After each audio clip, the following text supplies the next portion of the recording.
नारायण नारायण नारायण नारायण।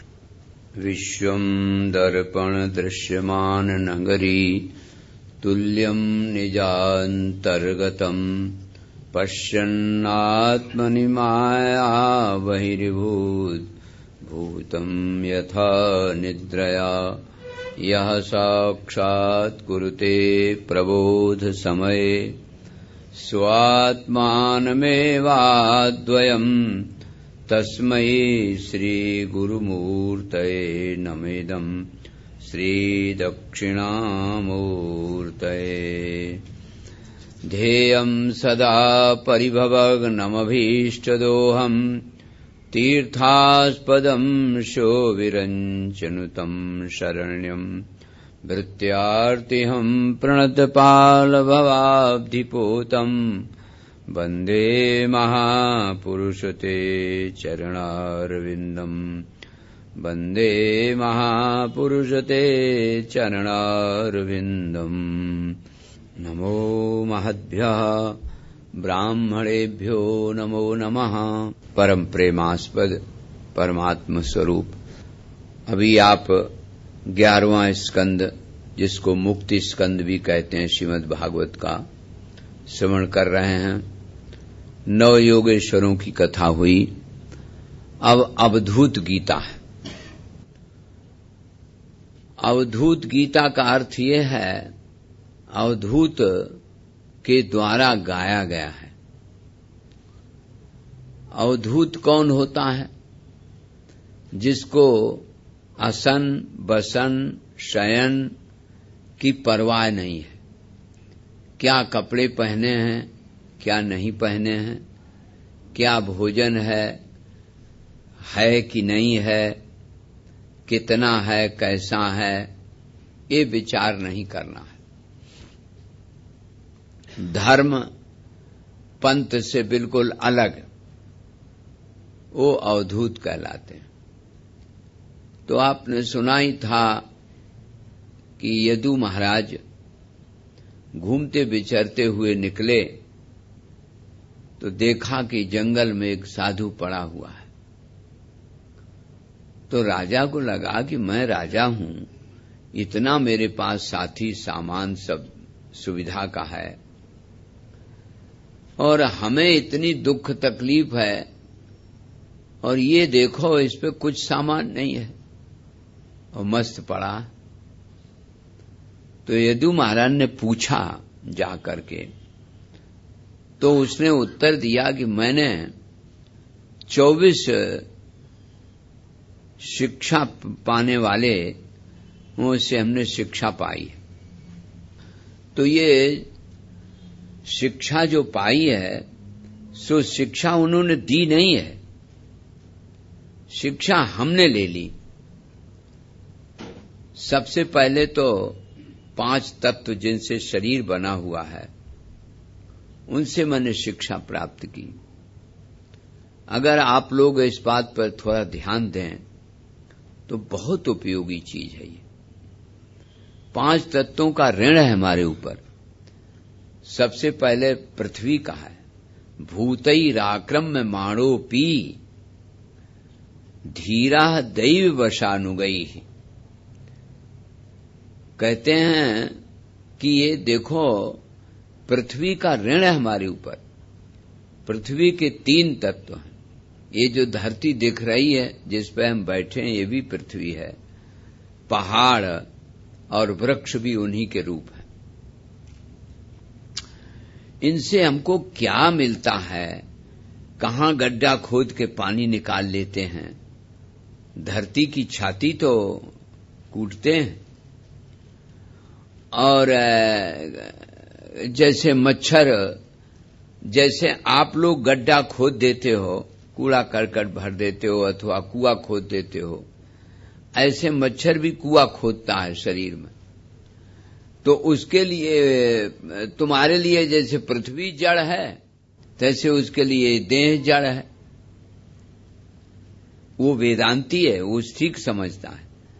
तुम लोग तो कहते हो देह जड़ है, देह जड़ है, और वो जड़ समझ के ना कुआं खोदता है, खून पीता है। लाल लाल निकाल लेता। तो देखिए पृथ्वी का कितना ऋण है तुम्हारे ऊपर, कितना वृक्ष देते हैं और कितना लेते हैं। कम लेना और अधिक देना, ये यज्ञ कहलाता है, यज्ञ है। वृक्ष यज्ञ कर रहे हैं, पृथ्वी यज्ञ कर रही है। ये आपने कल सुना था। पृथ्वी से कहा कि माता तुम्हारे मैं बहुत ऋणी हूं, ये ऋण कैसे चुकेगा? तो पृथ्वी माता ने कहा कि ये तो बहुत साधारण है, तो हमारे गुण को ग्रहण कर लो। हमारा गुण क्या है? क्षमा। उसका नाम है पृथ्वी का क्षमा है। क्षमा करना सीख जाओ, कहो नहीं सहो। कोई 4 बातें कह ले तुम चुप रह जाओ, ये बहुत बड़ी बात है। पृथ्वी के ऋण से ऋण हो ही जाओगे और परिवार में बड़ा शांति सुलभ हो जाएगी, कभी झगड़ा नहीं। पृथ्वी, वृक्ष, पर्वत, पहाड़, कल आपने सुना था। वायु कभी किसी इंद्री से कंपटीशन नहीं करती। वायु अपने प्राण नाक में गई और संपूर्ण शरीर में जो अशुद्ध रक्त होता है उसको शुद्ध कर देती। ना सोचता है वायु देवता कि हम क्यों प्राण चलाएं। अरे आंख रूप देखती है, कान शब्द सुनता है, नाक सुंदर सुगंधी लेती है, तो हम भी लें, ऐसा कभी नहीं करता। वो तो बस नाक से सीधा गया, अशुद्ध रक्त को शुद्ध कर देता। प्राणवृत्ति संतुष्टेत, जैसे तुम्हारे गीता में है संतुष्टो येन केनचित, बड़े संतुष्ट। और दूसरा काम वायु ये करता है कि कहीं आसक्ति नहीं, कहीं सटना ही नहीं। देखो कितनी शिक्षा मिल रही है, आप इस पर विचार करें थोड़ा गहराई से। गंदी हवा में गई तो गंदी ले ली, सुगंधी में गया तो सुगंधी ले ली, अपने कुछ नहीं रखना, तुम्हें दे दी। चलो क्या बात, किसी से परहेज नहीं है। पुष्कर से गुलाब की खुशबू लेके आया तो आपको दे दी, और गंदे नाला का लाया खुशबू दुर्गंधी लाया तो आपको दे दी। अनासक्त भाव है। और उपयोग कितना है? उपयोग तो बहुत है। टनों माल लद जाता है ट्रक पर, देखो ये हवाई का तो उपयोग है। प्राण चला रहा है, सबसे उपयोगी अगर है तो प्राण है। एक सेकंड भी कटना मुश्किल पड़ जाए प्राण के बगैर। आकाश से शिक्षा प्राप्त की, आकाश कभी कटता ही नहीं।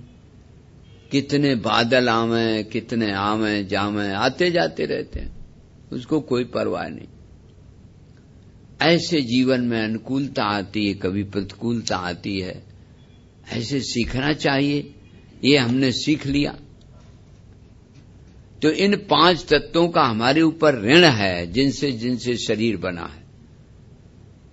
पृथ्वी, वायु, आकाश, मापोग्निश्चंद्रमा रवि, कपोतो जगरा सिंधु, पतंगो मधुकृत गजाः, मधुहा हरिणो मीना, पिंगला क्रूरोर्भका। तो इते पृथ्वी, वायु, आकाश की बात कल सुन चुके थे। अब आया जल। जल कितना उपयोगी है ये तो आप समझ ही सकते हो। भोजन के बगैर 1-2 दिन कट सकता है, कोई बात नहीं, लेकिन जल के बगैर नहीं कट सकता। क्रमशः उपयोगी देखो कितने। और जल से भी ज्यादा प्रकाश। अगर प्रकाश न मिले सूर्य चंद्र का तो कोई पौधा लग ही नहीं सकता, प्रकाश से ही बनता है। और प्रकाश से भी अधिक वायु आवश्यक है। तो आवश्यकता की पूर्ति तो हो ही रही है, इच्छा की पूर्ति कभी न हुई है न होए। इच्छा की पूर्ति कभी नहीं होती। दोहरा लो, इच्छा की पूर्ति कभी नहीं होती। इच्छा की पूर्ति कभी नहीं होती। आवश्यकता की पूर्ति कभी नहीं रुकती।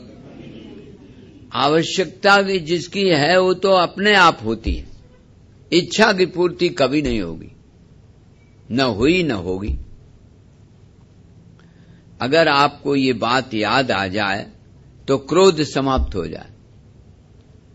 ये इच्छा की अपूर्ति का नाम क्रोध है। क्रोध किसका नाम? इच्छा की अपूर्ति का। तुम ये चाहते हो कि जितने हमारे सबऑर्डिनेट हैं सब कुर्सी मेज हैं, जिधर को सरकाएंगे उधर सरक जाएंगे। अपने सरकने को तैयार नहीं है, लेकिन दूसरों को सरकाना चाहते हैं। इच्छा की अगर पूर्ति हो गई तो लोभ, और इच्छा की अपूर्ति रही तो क्रोध। और क्रोध कितना है? क्रोध पाप का मूल। क्रोध पाप का मूल है, जड़ है, जड़। अब आप देखिए भगवान परशुराम जी, भगवान परशुराम जी भगवान के अवतार हैं, और फरसा लेके उसी को काटना चाहते हैं। 1000 खोपड़ी का शेष भगवान समझा रहे हैं कि भाई ये जो सामने हैं ये भगवान है, राम है। तुम तो फरसा की बदौलत राम हो, ये तो राम अपने आप है। देखो परशुराम है ना, 1000 खोपड़ी के हैं लक्ष्मण जी, शेष भगवान समझा रहे हैं। और कह रहे हैं जिसको तुम विशाल धनुष बता रहे हो वो विशाल, इसका तोड़ने वाला कितना में विशाल होगा, ये तो सोचो। लेकिन क्रोध से अभिभूत हुई बुद्धि समझ नहीं पा रही क्रोध कैसी बात है। और सामने वाला तुमको जानबूझ के क्रोध कर देता है, क्रोध दिला देता है जिससे तुम्हारा बैलेंस बिगड़ जाए।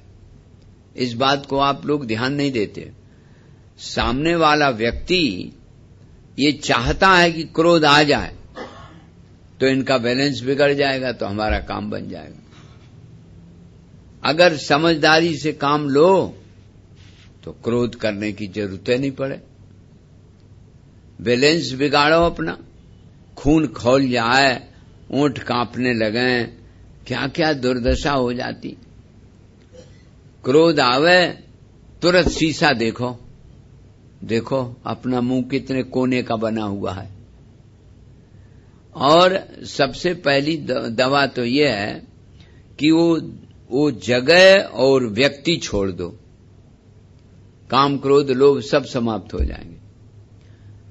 आकाश की ओर देखने लगो तो आकाश निगल जाएगा। आकाश में बहुत शक्ति है।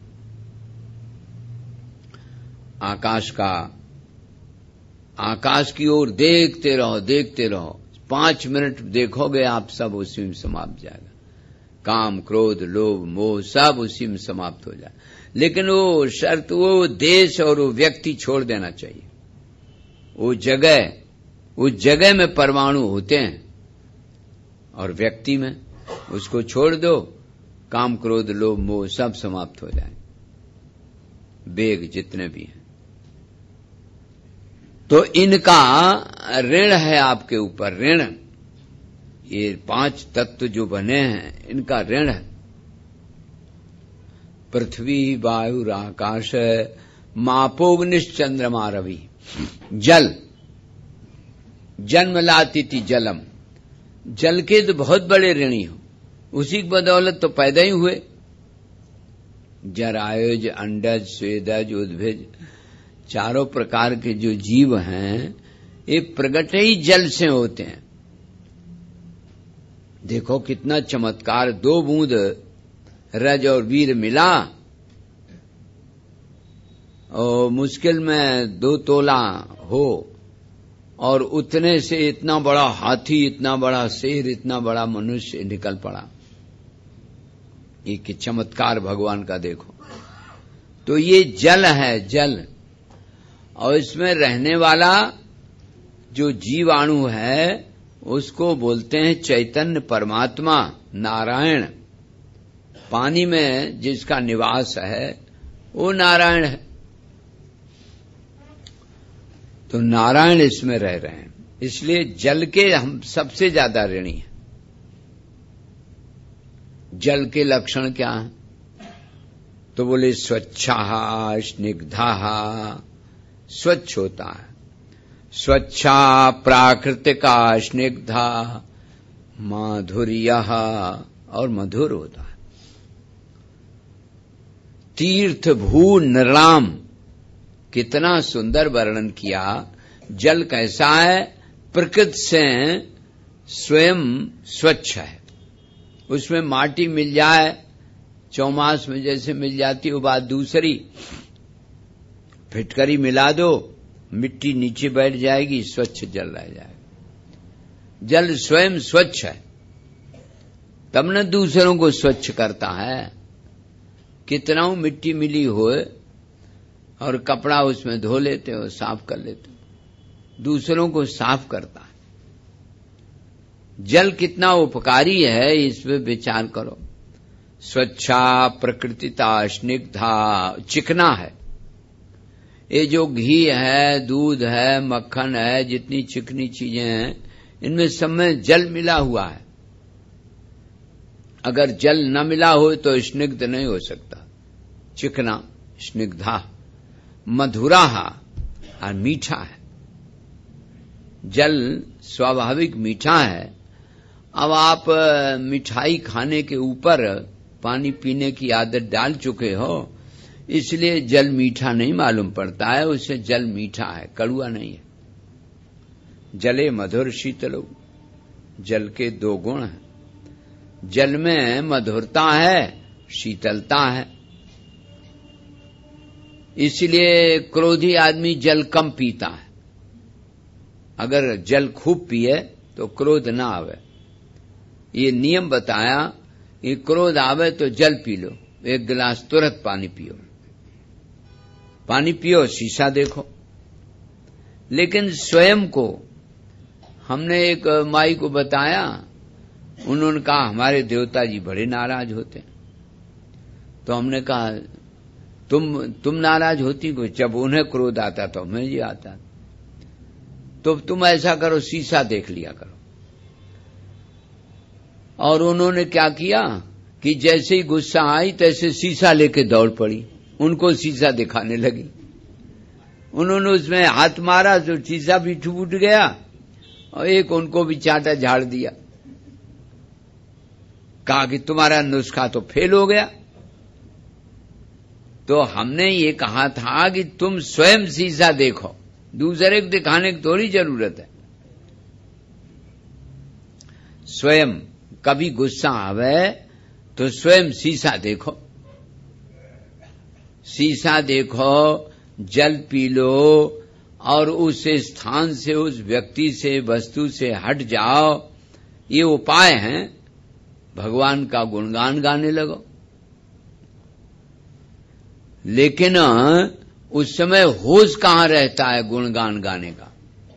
उस समय तो यही के कंठ को ठार न दीना, तो मैं कहा कोप कर कीना। परशुराम जी कह रहे हैं, भगवान के अवतार। अब क्रोध से कितनी अभिभूत बुद्धि हुई है, ये जरा सोचो कि जो भगवान के अवतार हैं और अवतार होकर के ये लक्ष्मण समझा रहे हैं कि भगवान है, इन्हें भगवान मानो, और उनके समझ में नहीं आ रही बात। ये समझ में ना आना, बुद्धि में ना आना, तो बुद्धि छोटी हुई ना। अब जरा सोचो, क्रोध पाप कर मूल। ये क्रोध अगर जीवन में है तो जल की कमी है। स्वच्छा प्रकृतिता स्निग्धा मधुरा, और तीर्थ, जल जहां होता है वहां तीर्थ होता है। अब आप देखिए कि तरंती अनेनिति तीर्था, तीर्थ बनता है जिससे तर जाए, जिससे पार हो जाए, वो तीर्थ कहता है। पावन पावन करता है। कैसे पावन करता है? बड़ा सुंदर दिया, कहा कि वो पवित्र करता है नृणाम, मनुष्य मात्र को, और मनुष्य मात्र को नहीं, प्राणी मात्र को जीवन देता है। जल का नाम ही एक जीवन भी है। जल माने जीवन, संस्कृत में जीवन ही बोलते हैं। जीवन प्रदान करने वाला जल होता है। इसलिए मुनि पुनाति अपाम मित्रः। देखिए, मुनि जल क्या करता है? पवित्र कर देता है, अपवित्र से पवित्र। जल कोई वैसे आता है तो माताएं छिड़क देती हैं बालक के ऊपर जल कि अब तुम पवित्र हो गए। जल से स्नान कर लेते हो। तो 4 बातें बताई जल के द्वारा। मित्र है कैसे? ईक्षते, एक दर्शन करने से, एक बार जल, स्पर्शन, स्पर्श करने से, दर्शन करने से, दर्शनादि भी, और कई बताए। तो जल स्वच्छ है, स्वच्छा प्रकृतिता स्निग्धा मधुरस तीर्थ गो नराम। तीर्थ भू, मनुष्य मात्र का, जीव मात्र का, प्राणी मात्र का हितैषी है। और बोले कैसा है? मुनि पुनात्यपाम मित्र ईक्षते नुदर्शना स्पर्शनादिक्षिभिः। स्पर्शन से जल को, गंगा, अहम गंगाम गमिष्यामि, ये मन में सोचो मैं गंगा जाऊंगा, गंगा स्नान करूंगा, बस मन में सोचने मात्र से पुण्य हो जाता। और अगर कहो मैं ये चीज रखी है जो चोरी कर लें, मन में सोचा, तो मन में सोचने से पाप नहीं पड़ता है जब तक क्रिया नहीं करोगे, लेकिन मन में सोचने से पुण्य हो जाता है। ये कलयुग का प्रभाव है। इसलिए कलयुग को सबसे श्रेष्ठ माना गया। कलयुग समयुग आन नहीं, जो नर कर विश्वास। विश्वास करे ईश्वर पर तो कलयुग के समान कोई दूसरा युग नहीं है पवित्र करने वाला। तो जल तत्व से उऋण होने के लिए आपको ये चीजें चाहिए। स्वच्छ, अंतःकरण स्वच्छ हो। मन में कोई बात आई तो निकाल दो। किसी के बारे में गलत मत सोचो। प्रकृतिदा स्निग्धा, यही मित्र शब्द की यही परिभाषा है। इमिदा स्नेहने से मित्र बनता है। जैसे आपके हाथ कभी कभी सूख जाते हैं, मुंह सूख जाता है, तो आप तेल लगा लेते हो, घी लगा लेते हो, तो हाथ में घी मलोगे जैसे चिकना हो जाएगा। तो जिसके मिलने से ईक्षते, स्पर्श, दर्शन, जिसके देखने से, जिसके स्पर्श से, जिसके मिलने से चिकनापन आ जाए दिल दिमाग में, उसको कहते मित्र। इमिदा स्नेहने मेद्यति स्नेयति मित्रम, जो स्नेह दान करे, चिकनापन कर दे। स्नेह माने तेल और घी होता है संस्कृत में। अब आप देखिए, वो मित्र कहलाता है जिसके दर्शन मात्र से स्नेहन हो जाए। आओ आओ आओ प्यारे, आओ प्यारे, ऐसे कहने दें मित्र को। तो इसका मतलब यह है कि उसके आने से आपको सुख मिला, आपको स्नेह मिला, आपको प्रेम मिला। तो ये जो आपको प्रेम मिला, स्नेह मिला, सुख मिला, वो मित्र के मिलने से मिला ना। तो जल मित्र है, जल मित्र है, जल जीवन है, स्वाभाविक मधुर है, स्निग्ध है, स्वच्छ है और पवित्र करने वाला है।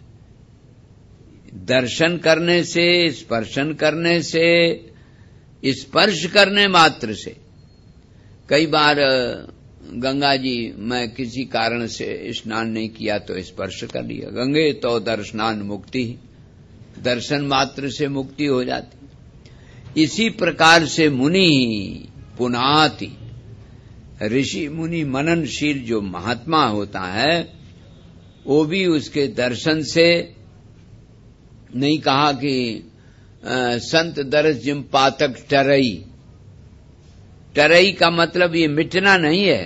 टरई माने दरवाजे पे हट जाता है, दरवाजे पे खड़ा हो जाता है, आज जो ही तुम इधर से जाओगे सोई खोपड़ी पे चढ़ बैठेगा। वो तैयार खड़ा है, और खड़ा है, बड़ा हो रहा है। अब अगर समझदार हो तो ठीक है, नहीं तो खड़ा है और बड़ा भी है। तो जल के तत्व से उऋण होने के लिए इतने गुण होना चाहिए। अंतःकरण स्वच्छ हो, मन में किसी की दुर्भावना न हो, सबके प्रति प्रेम, सबके प्रति स्नेह, स्नेहियति, चिकनापन आपके दिल दिमाग में हो, और मधुर बोली बोलो। हमने बताया था अगर किसी की बोली में कुछ खरखराहट है या कड़ुआपन है तो शहद की शीशी डाले रहो जेब में, जब बोलना हो तो जरा 2 बूंद रख लो तो उतनी देर तो स्वाद आ जाएगा। मिठास होनी चाहिए वाणी में। कटुग बचन जन बोल रे तो पियो मिलेंगे, परमात्मा मिलता है। तो ये जो जल के गुण हैं, ये गुण आने चाहिए। जो जल कम पीते हैं उनको क्रोध ज्यादा आता, इसलिए जल के गुण देखो, याद करो। स्वच्छ है और स्वभाव से स्वच्छ है, स्निग्ध है, मधुर है, पवित्र करने वाला है। ये जल में गुण है।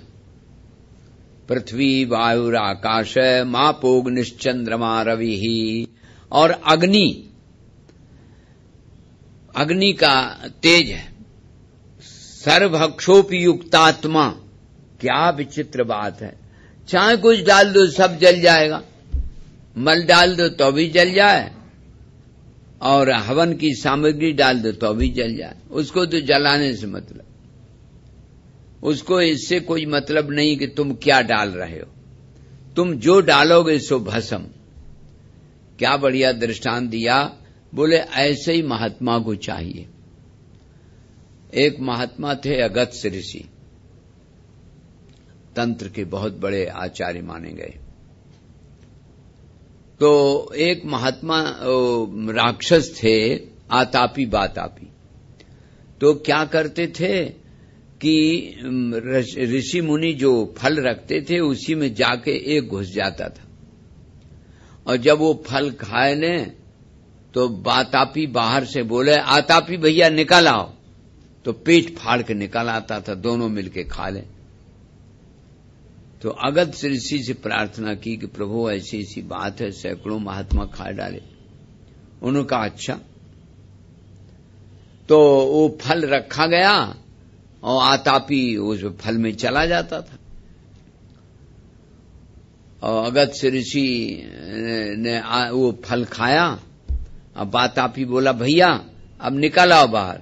बोले भैया तो पच गया और तुम भी आ जाओ। तो दूसरा फल लेना है तो उसमें वो चला गया। बोले शायद हम कोई ऐसी मामूली, दोनों को पचाए गए। तो ऐसे आसुरी शक्तियां यदि हावी हों, काम है, क्रोध है, लोभ है, मोह है, या कोई दुष्ट सज्जन दुर्जन मिल जाता है, तो पचाने का मतलब यह है कि उसकी बात सहन कर लो। और पचाने का, एक कहते हैं ना समुद्र पी गए थे अगस्त्य ऋषि। समुद्र पीने का मतलब क्या है, इतना जल पी लिया, इतना जल पी लिया कि सब सोख गए। इसका मतलब यह है कि तुम में वो शक्ति, वो सामर्थ्य होना चाहिए। ये तो बात रोज दोहराई जाती है। आपको द्वंद्व और वेग, परमत, परोत्कर्ष सहन करने की शक्ति होनी चाहिए। तपस्या इसी को तो तप कहते हैं। तप माने 4 चीजों को सहन करना है। सहन करो। सहन करना एक बहुत बड़ी तपस्या है। आप लोगों से तो हमारी उम्मीद है, विश्वास भी है कि कम से कम इन बातों पर कुछ तो ख्याल करोगे कि जो जल हम रोज पीते हैं उसमें इतनी मधुरता है, तो हम भी अपनी वाणी में मधुरता लावें। किसी से बोलें तो प्रेम से बोलें, सद्भाव से बोलें, मीठा बोलें, कड़ुआ न बोलें। और अग्नि सर्वभक्षी, चाहे कुछ खा जाओ, चाहे कुछ डालो उसमें सब खा जाता। और एक अग्नि का गुण है, लंबी लकड़ी में लंबी दिखाई देगी और छोटी में छोटी दिखाई देगी। इसी प्रकार से आत्मा का वर्णन है। ऋषि मुनि महात्मा जो होते हैं, वो चाहे किसी का भोजन हो, ओ एक गांव में महात्मा रहते थे, जरा गांव के बाहर, तो रोज टिफिन का नंबर बंधा हुआ था, ले जाते थे। बढ़िया बढ़िया पूरी, हलवा, सब्जी निकली। बोले वाह वाह वाह, बहुत अच्छा, भगवान करे रोज हो ऐसा। तो भगवान करे रोज हो, तो बोला कि महाराज आज तो विवाह था इसलिए बन गया, रोज ऐसा थोड़ी बनेगा। दूसरे दिन जिसका नंबर था उस दिन 13 ही थी, तो उस दिन भी पूरी गई। उनका वाह वाह बहुत अच्छा, भगवान करे रोज ऐसा हो। बोले अरे लड़का मर गया है महाराज, 13 ही है। कहीं हमको 13 ही से और ब्याह से क्या लेना देना, हमको तो भोजन से मतलब। तो उन्होंने कहा रोज हो ऐसा। तो महात्मा सर्वभक्षी, सर्वभक्षी का माने ये नहीं कि अखाद्य भोजन करे, जो आवे उसमें फिर और ना मिलावे। एक हमारे मित्र महात्मा थे, वो मौन रहते थे भोजन करते समय, तो घर भर बैठे उनके सामने, पता नहीं कौन इशारा कौन समझ पावे, वो घंटी बजावें और ऐसे ऐसे करें, वैसे ऐसे। तो नमक भी होता है और शक्कर भी होती है, पता नहीं तुम क्या चाहते हो। अरे बात तो मौन ही अगर भोजन करना है तो जैसा अन्नपूर्णा को भोग लग गया वैसा पा लो। अब उसमें अलग से नमक, मिर्चा और शक्कर डालने की क्या जरूरत। आप लोग जैसा करते होंगे अंदाज हमारा है। और अन्न जो है वो भगवान का देवता। अन्नम न निंद्यात, अन्न की कभी निंदा नहीं करनी चाहिए। अन्न प्राण को पोषण करता है, भगवान का रूप है, इसलिए उसकी कभी निंदा मत करो। जो मिल जाए सामने प्रेम से पा लो। जय भगवान की। क्योंकि ये अग्नि से हमें शिक्षा मिली। अग्नि में चाहे कुछ डाल दो सब हजम। जैसे अगस्त ऋषि हो, आतापी बातापी हो, पी गए, जल समुद्र पूरा सोख गए। तो इसका अर्थ ये हुआ कि ऐसे ही होना चाहिए। पृथ्वी वायुर आकाश मापोग्निश्चंद्रमा रवि। चंद्रमा देखो, विसर्गाद्या श्मशानांतम, जन्म से लेके श्मशान तक। ये आपने देखा, चंद्रमा का वर्णन आया रामचरितमानस में। घटे बढ़े बिरहन दुखदाई, ग्रसे राहो निज संधिये पाई। तो इसका अर्थ क्या है? घटता बढ़ता है, चंद्रमा की कलाएं घटती बढ़ती हैं। बीच में सूर्य के प्रकाश से प्रकाशित होने वाला चंद्रमा प्रायः पूर्णमासी को पूरा होता है और फिर घटने लगा, घटते घटते अमावस को बिल्कुल खत्म, और अमावस से फिर बढ़ने लगा, पूर्णिमा तक पूरा हो गया। ये घटता बढ़ता रहता है। तो उसकी कलाएं घटती बढ़ती रहती हैं। और लोग कहते चंद्रमा घटता बढ़ता है। ऐसे देह घटती बढ़ती रहती है। कहते हैं आत्मा घटता बढ़ता है। 7 वर्ष में संपूर्ण शरीर का पुर्जा बदल जाता है, शरीर बदलता है। देखो ना, आप लोग अपने ही विचार करो, अभी जब छोटे थे, जब याद नहीं थी, याद आई, तब से अब शरीर के परिवर्तन को देखा आपने। पहले छोटा हाथ था, फिर बड़ा हुआ, फिर बड़ा हुआ, फिर बचपन हुआ, फिर जवानी हुई, फिर बुढ़ापा हुआ, एक दिन मरने का नंबर आ गया। तो ये परिवर्तन जो शरीर में हुआ वो आपने ही तो देखा, कोई दूसरा देखने वाला नहीं था। इसलिए हरेक शरीर के बारे में तो स्वयं प्रमाण है। देह, इंद्री, मन, बुद्धि, इनके परिवर्तनशील को जानने वाले आप हैं। इसलिए इसमें किसी प्रमाण की जरूरत नहीं, न शास्त्र की जरूरत है। ये तो अपने आप प्रमाणित हो रहा है कि देह घट रही है, बढ़ रही है, और इंद्रियां, मन, ये सब बदलने वाली चीजें हैं। और बदलने वाली चीज को कोई देखने वाला, न बदलने वाला जरूर है, वो देख रहा है। आप इस पर विचार करो। आपका बचपन गया, जवानी गई, बुढ़ापा आया, इसको आपने देखा और कोई तारीख तय नहीं हुई। आजकल के विज्ञान ने भी ये बात स्वीकार की है कि 5-7 वर्ष में सब सेल्स बदल जाते हैं, शरीर के प्रत्येक कोषाणु बदल जाते हैं। तो परिवर्तनीय पदार्थ अपरिवर्तनीय पदार्थ के द्वारा देखा गया। अपरिवर्तनीय पदार्थ तो मैं हूं और परिवर्तनीय ये देह है। देह, इंद्रिय, मन, बुद्धि, ये सब बदलते जाते हैं। मन तो इतने जल्दी बदलता है, अभी सात्विक है, फिर राजस, फिर कभी तामस, कभी ऐसा, ऐसे बुद्धि बदलती है। बुद्धि अर्जुन की कह रही थी कि मैं नहीं लड़ूंगा, निर्णय कर लिया है। क्यों भाई? वाला धर्म के विपरीत अधर्म हो जाएगा, लुप्त पिंडोदक क्रिया, जायते वर्ण संकरा, ये बुद्धि निर्णय कर रही थी। अब फिर बुद्धि बदल गई। कर्षे वचनम तव, कहां कह रहे थे न योत्सिति गोविंद, मैं युद्ध नहीं करूंगा, और कहां कह रहे कर्षे वचनम तव, हम तुम्हारे वचनों का पालन करेंगे। नष्टो मोहा स्मृति लब्धा, बुद्धि बदल गई। तो मन बदला, इंद्रियां बदली, बुद्धि बदली, देह तो बदल ही रही है। इसको देखने वाला मैं अपरिवर्तनीय रहा। इसी तत्व को जानने के लिए ये प्रयास होता है कि मैं आखिर कौन हूं। अगर ये समझ में आ जाए,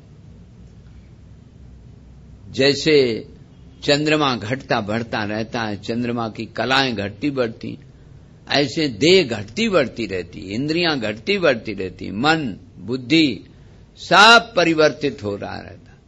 केवल आप अपरिवर्तित हैं। अपरिवर्तित परिवर्तित को देखता रहता है। इस बात पर विचार करो जरा। कहां? बोले विसर्गाद्या श्मशांतम, जन्म से लेकर के श्मशान तक, ये 1-2 दिन का नहीं है, जाने कितना दिन का है। इतना लंबा काल, इतना लंबा समय, देह परिवर्तित हो रही है, क्षण क्षण परिवर्तित हो रही। पृथ्वी वायुर आकाश मापोग्निश्चंद्रमा रवि ही, और सूर्य रवि, रवि माने सूर्य। सूर्य से हमने शिक्षा प्राप्त की कि सूर्य प्रातः जब उठता है, उगता है, तो उस समय एक बालक ने अपनी परछाई देखी, दौड़ के गया पिताजी के पास। बोले पिताजी देखो मैं कितना बड़ा हो गया। पिताजी ने कहा, प्यारे ये तो तुम्हारी छाया है। सूर्य उदय होते समय ये छाया बड़ी लगती है और यही छाया दोपहर के समय में तुम्हारे पैरों के नीचे आ जाएगी। तो सूर्य संकेत दे रहा है कि रूप विद्या धन अधिकार पाकर के मदोन्मत्त न हो जाओ राक्षसों की तरह। यही एक दिन ढल जाएगा, जब जवानी नहीं रहती है, बुढ़ापा आ जाता है।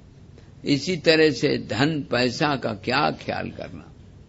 रूप विद्या धन अधिकार ये चारों चीजें नशा हैं। यही की बात है, एक लड़की आसक्त हो गई एक लड़के से, बहुत रूपवती थी और लड़का भी कहा है कि विवाह करेंगे तो इसी से, नहीं तो मैं मर जाऊंगा। ये स्थिति हुई। अंत में उसके नाक के पास एक सफेद दाग पड़ गया। बहुत दवाई हुई, दाग बढ़ गया लड़की के, और अंत में वो लड़की अब भी है, नाम नहीं आपको बताएंगे, वो अनाथालय में है। उसको छोड़ दिया, दूसरा विवाह कर लिया। तो जिस रूप का ये हिस्सा है उसका क्या ख्याल करना। एक सेठ जी ने बहुत बड़ा कमरा बनवाया, कोठी बनवाई, कई कमरे उसमें बनवाए और सब में एसी लगाया। बहुत अच्छा, बड़ा सुंदर, देख देख के बड़े प्रसन्न हुए। अंत में सेठ जी का शरीर छूट गया। एक दिन सेठ जी का शरीर छूट गया तो देह जलाई गई तो राख हुई। उस राख को एक डबिया में जमा कर दिया गया। भाई ये डबिया अब आज तो रात हो गई है, कल हरिद्वार गंगा जी में डाल दी जाएगी। राख सेठ जी की, जिस सेठ ने इतना बड़ी कोठी बनवाई, इतना एसी लगवाए सब, अब वो डबिया प्रश्न आया, रात में रखे कौन। पत्नी से कहा कि तुम रख लो, तकिया के नीचे रख लो, उसमें क्या।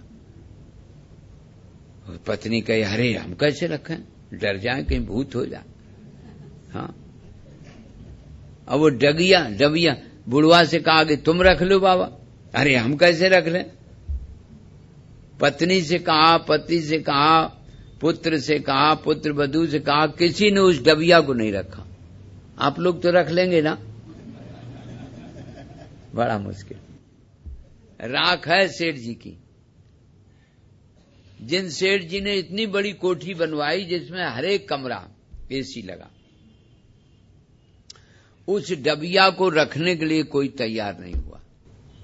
आप लोग तो खैर तैयार हो ही जाएंगे, अंदाज है हमारा। अब ये हुआ कि ये रखी कहां जाए। कहा कि भोजनालय में तो रखी नहीं जा सकती, और जहां पूजा होती वहां देवालय में नहीं, वहां कैसे रखें।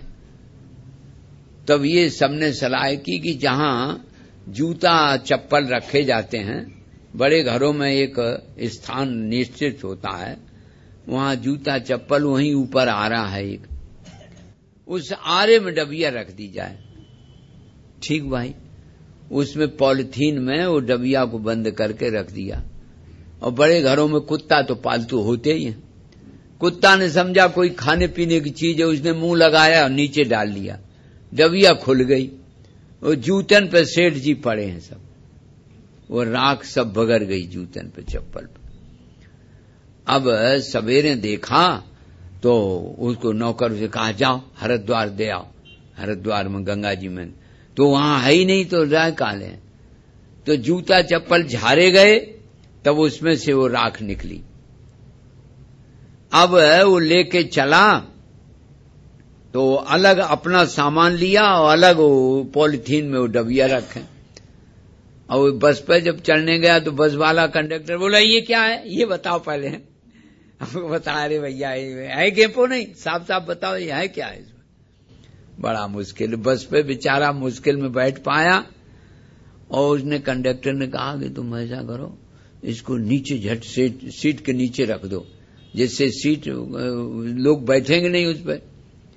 अब सेठ जी जिन्होंने तमाम एसी कमरे बनवाए वो सीट के नीचे घुसे पड़े। समझ लो भाई, ये दशा है भैया, ये सच्ची बात है, आपको बता रहे हैं। आप लोग तो खैर एसी वाले हैं ही हैं, सोच लो, विचार कर लो। ये संसार ऐसा है विचित्र कि जब तक जीवन रहता है, चेतन तत्व रहता है, तुम रहते हो, तब तक तो बड़ा प्यार है, बड़ा प्रेम है, बड़ा भाव है। और जहां तुम निकल गए बस फिर तो जला दिए जाओगे, राख को धरने की जगह नहीं मिलेगी। और ये जो बहू गरम गरम चाय दे देती है ना सवेरे, तो ये समझ रही है कुछ है बाबा के टकटका, और नहीं तो टका जब नहीं समझेगी तो मोटर की गैरेज में वो जगह नहीं मिलेगी। आप देख लो, विचार कर लो, तुमको तो कोई चाहता ही नहीं, सब तुमसे चाह रहे हैं। तो मैं बता रहा था सूर्य भगवान का, अवधूत जी बता रहे हैं कि सूर्य भगवान है, प्रत्यक्ष देवता है। प्रत्यक्ष माता, पिता, गुरु और सूर्य, ये चार तो मुख्य देवता हैं। प्रत्यक्ष देवता रोज दर्शन देते हैं। एक जन से हमने कहा भैया सूर्य भगवान प्रत्यक्ष देवता है, माता पिता प्रत्यक्ष देवता हैं, तो माता पिता को प्रणाम तो रोज कहीं करें क्या? हमने कहा रोज ही तो किया जाता है, और कब करोगे? अच्छा, एक अमुक को रोग हो गया था तो हमने कहा सूर्य भगवान को दर्शन करो और टकटकी बांध के उनकी तरफ देखो जिस समय उदय हुए और अस्त हुए, तो शक्ति मिलेगी। सूर्य की जो किरणें हैं वो शक्ति देती हैं। इसका प्रत्यक्ष दर्शन अगर हो तो हमारे तनु भाई से मिलो, जो योगी राज है। प्रत्यक्ष प्रैक्टिकल है, वो शक्ति मिलती उससे। तो वो कहा ये लेकिन कितने बजे? तो हमने कहा कि जिसमें सूर्योदय हुए। ओ, हम तो सूर्योदय देखा ही नहीं आज तक, 8 बजे उठते हैं। लो, अब 8 बजे जब तुम उठते हो तब तक तो यहां सब सत्संग हो जाता है। तो आप लोग बड़े भाग्यवान हो, पुण्यवान हो जो इतने जल्दी आ जाते हो। सूर्य भगवान प्रत्यक्ष देवता है और आपको शक्ति देते हैं। वो शक्ति आप संचित कर सकें, जैसे मोबाइल चार्ज किया जाता है ना, ऐसे आप उस सूर्य की शक्ति को लें, चार्ज करें, तो आपको अन्न खाने की जरूरत नहीं पड़ती और बहुत शक्ति शरीर में भर जाए। और भाव ये करो कि ये किरणें हमारे शरीर में जा रही हैं और संपूर्ण पाप ताप सब नष्ट हो रहे हैं इनके किरणों से। जैसे अंधेरे में सूर्य की किरणें पहुंचते से प्रकाश हो जाता है, ऐसे संपूर्ण शरीर में प्रकाश भर गया। तो सूर्य की 10 बाल्टी रख दो और 10 बाल्टियों में प्रतिबिंब पड़ेगा पानी भरे में, तो बालक तो ये समझेगा कि बहुत हैं, लेकिन आप तो कहोगे सूर्य तो एक ही है। एक ही सूर्य का प्रतिबिंब इतने में पड़ रहा है। ऐसे बाल्टी रूपी स्थूल शरीर है, जल रूपी बुद्धि अंतःकरण मन है, और इसमें आत्मा का प्रतिबिंब पड़ता है। ये जीव है, इसी को चिदाभास कहते हैं। ये जीव है। ये सूर्य से हमने शिक्षा प्राप्त की।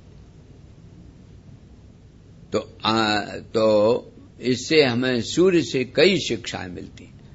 सूर्य कीड़े मारता है, अंधेरा भगाता है हमारे, इसलिए ज्ञान सूर्य माना गया। हमारे भीतर जो अज्ञान है, अंधेरा है, मोह है, उसको टाल देता है।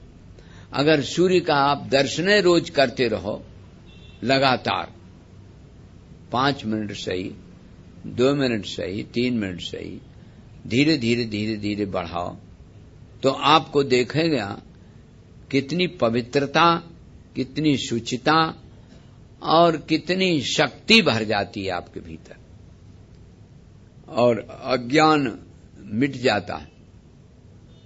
ये कपोतो जिगरा, अब आया कपोत। ये आसक्ति का दृष्टांत है। पृथ्वी वायुर आकाश मापोग्निश्चंद्रमा रवि, 5 महाभूत आपने सुने।